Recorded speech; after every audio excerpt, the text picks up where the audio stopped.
Mirëmbrëma dhe përshëndetje. Unë jam Mesut Shabani, jeni në podcastin Mesut Shabani. Bëni subscribe.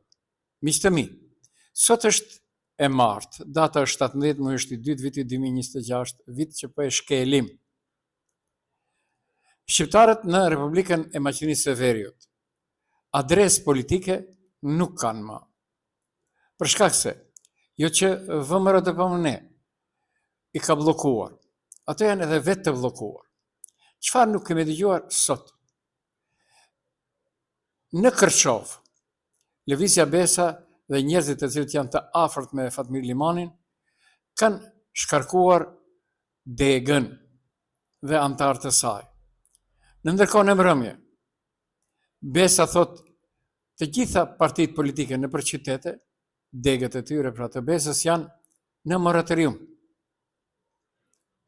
Në vend që të merremi me lëvizjen e çështjeve tona nacionale, ne merremi me deg, nëndeg e kështu me radhë. Sepse ashtu do Mickovski, që të mos merremi me ato që është kryesore.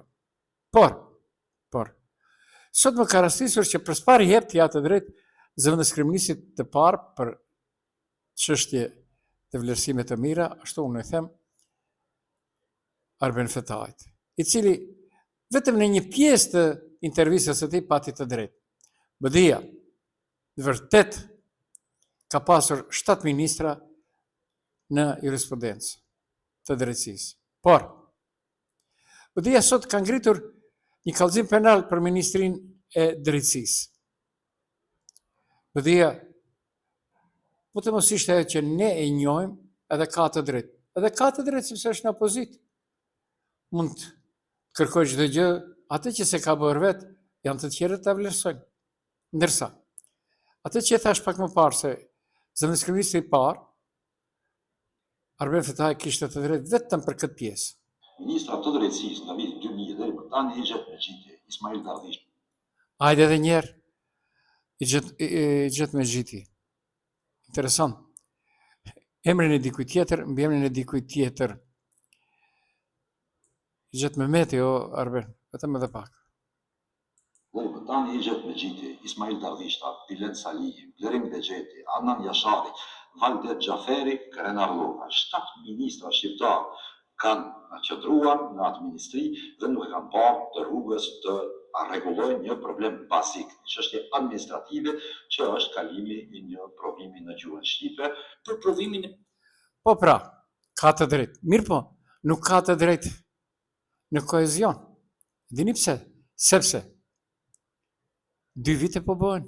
Ja vjen qershori, 2 vite që janë në pushtet dhe asnjë ligj që ka të bëjë me liritë dhe të drejtat posaçërisht të shqiptarëve nuk e kanë kaluar.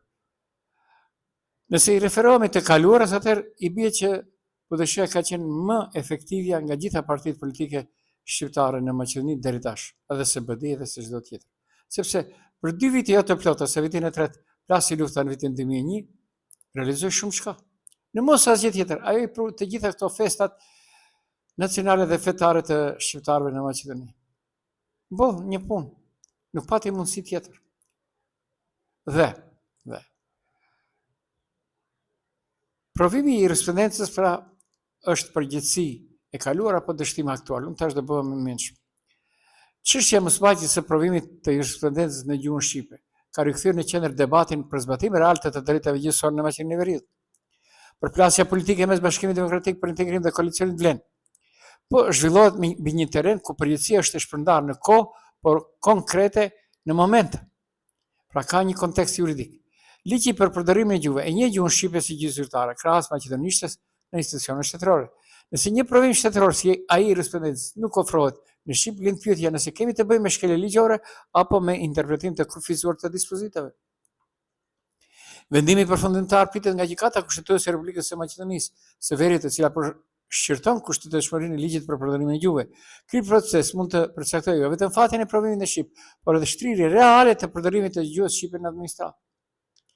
Pra për BDI-n, unë mendoj se kjo është iniciativë e vonuar që ka ngritur sot kallëzim penal ndaj Ministrisë së Drejtësisë, duke akuzuar për shkelje serioze të detyrimeve kushtetuese.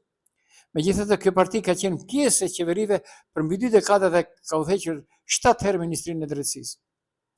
Kritika thelbësore është kjo: pse një problem bazik administrativ nuk u zgjidh gjatë kohës kur kishte kontroll institucional? Kallëzimi penal sot perceptohet nga kundërshtarët si përpjekje për kapital politik më shumë se sa si reflektim institucional. Ndërsa Vleni mundohet me mbrojtje me argument historik.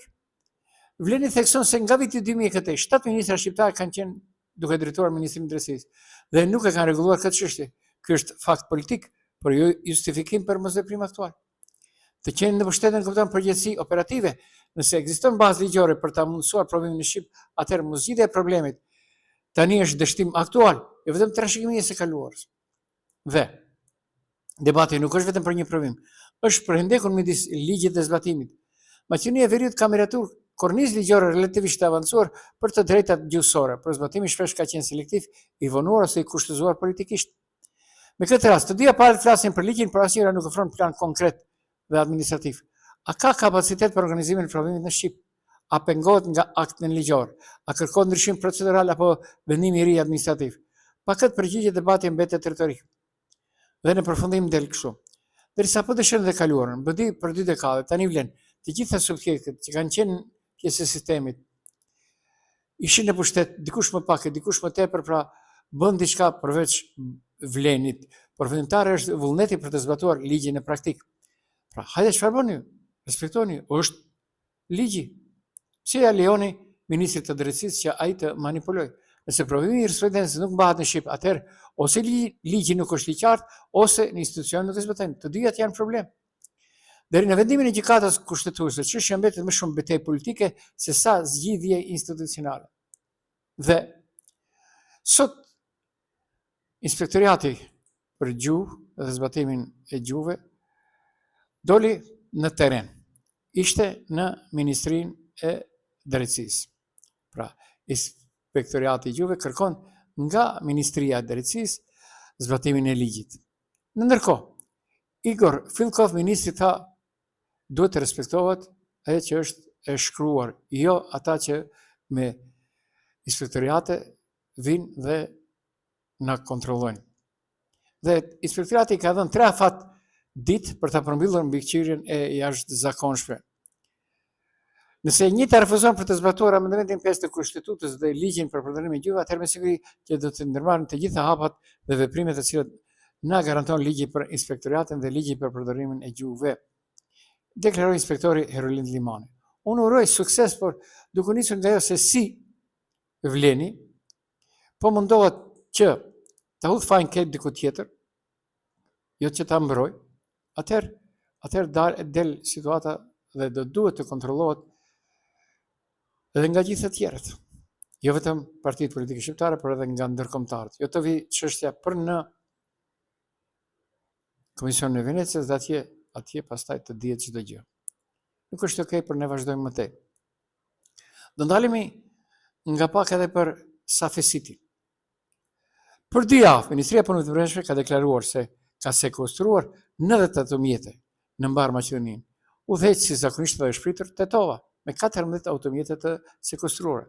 Pastaj Velesi me 13, Manastiri me 12, si dhe nga 11 automjete në stërmitetit e Kumanov. Kjo është shumë interesante. Shkupin nuk jam duke e parë në këtë listë. Nuk është okay, por ne vazhdojmë më tej, për shkak se sot ka një njoftim tjetër interesant.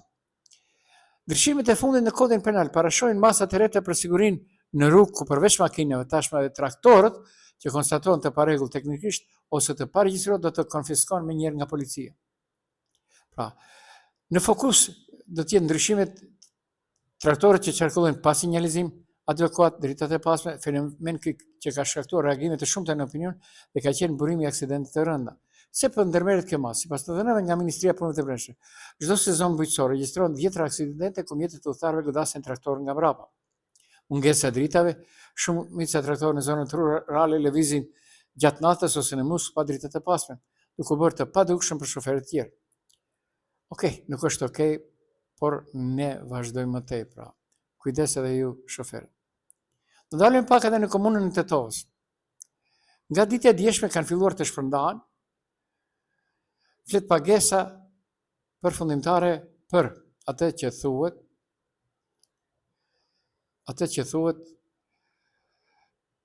theksim të firmave, firmarina më që mirë.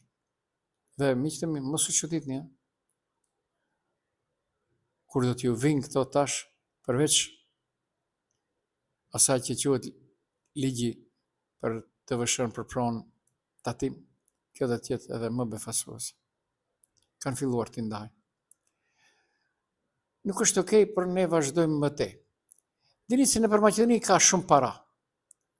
Mbi 200 milion euro në vit jepen si ndihmë shtetërore, por informacionet se ku përfundojnë këto para janë të shpërndarë në institucione të ndryshme dhe kjo është vështirë për ta deklaruar dhe të kontrolluar. Pra, në Maqedoni mungon një centralizim i ndihmës shtetërore. Ajo regjistrohet në institucione të ndryshme, gjë që vështirëson menaxhimin e këtyre mjeteve dhe nuk ka të dhënën nëse janë shfrytzuar në mënyrë efektive.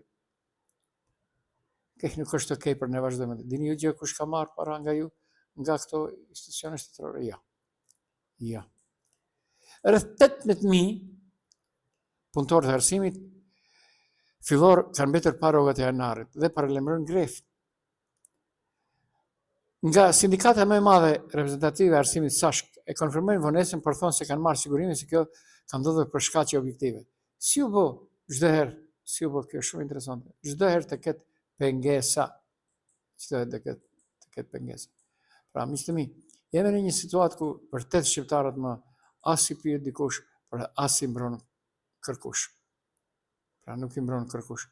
Është vërtet situatë jo abnormale, por situatë e cila kërkon ngritje të popullatës në një revolt qytetare ndaj të gjithëve. Sot ka qenë edhe për vjetorin 18 i pavarësisë së Kosovës, mbi 130.000 pjesëmarrës kanë qenë në Prishtinë në protestë. Drejtësi, jo politik. Nuk është okej, por ne vazhdojmë më tej. Pra, gjithandej vetëm ankesa të qytetarëve. Vetëm ankesa. Pra, mos u mërzitni, i kemi përballuar 400 vjet turqët dhe i përballojmë edhe këta të tonët. Unë jam Mesut Shabani, ishit në podcastin Mesut Shabani. Bëni subscribe.